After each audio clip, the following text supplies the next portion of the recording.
this last video, we're going to see just a special case of this word, Synergia, and it's just to demonstrate that sometimes the co-workers that God brings into our lives or alongside us may not be quite who we expect. Our verse is Philippians 2:25, and we read, "I've thought it necessary to send to you Epaphroditus, my brother and fellow worker and fellow soldier, and your messenger and minister to my need." And then after a few more verses, we come to 29 and 30. "So receive him in the Lord with all joy and honor such men, for he nearly died for the work of Christ, risking his life to complete what was lacking in your service to me." What was lacking in your service to me, he completed it.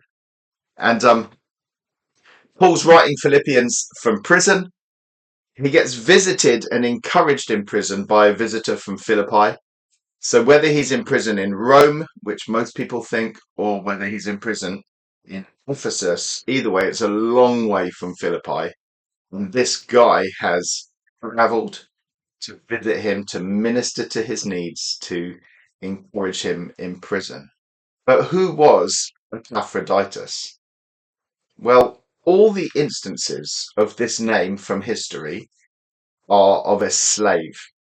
So it's a slave name, and he's named for or dedicated to the goddess Aphrodite, Epaphroditus. And she was the goddess of love, but particularly of sexual love. And Aphrodite is always used in this way. Think of the word aphrodisiac, right? Which comes from her. And so he's a slave named after the goddess of sex, or dedicated to her. He's a sex slave. His male owner would have kept him and used his body, would have kept him effeminate and beardless and used him. And Paul calls him here my brother, my synergos, my co-laborer, and my fellow soldier. And then he calls him your messenger. He's like, thank you for sending your messenger. And the word here is apostolos. So it's interesting because our English Bible translators choose not to translate this word apostle. It's like they look at Epaphroditus and go, we're just going to translate it as messenger. And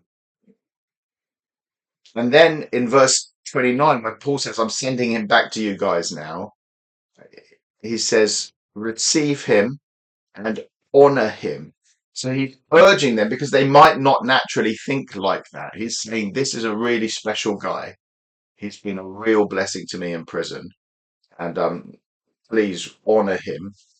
And he shames them a little.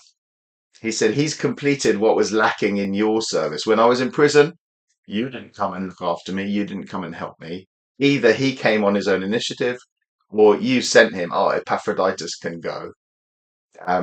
But he has completed what was lacking in your service, and he's been such a blessing to me. And so, just in our final investigation of this word, let's remember that sometimes God will send the unlikely, the unexpected, the dishonorable in the eyes of the world, that they will be worthy of greater honor, and often can be a great blessing to us, and can be our brothers, sisters, our co-laborers, and our fellow soldiers.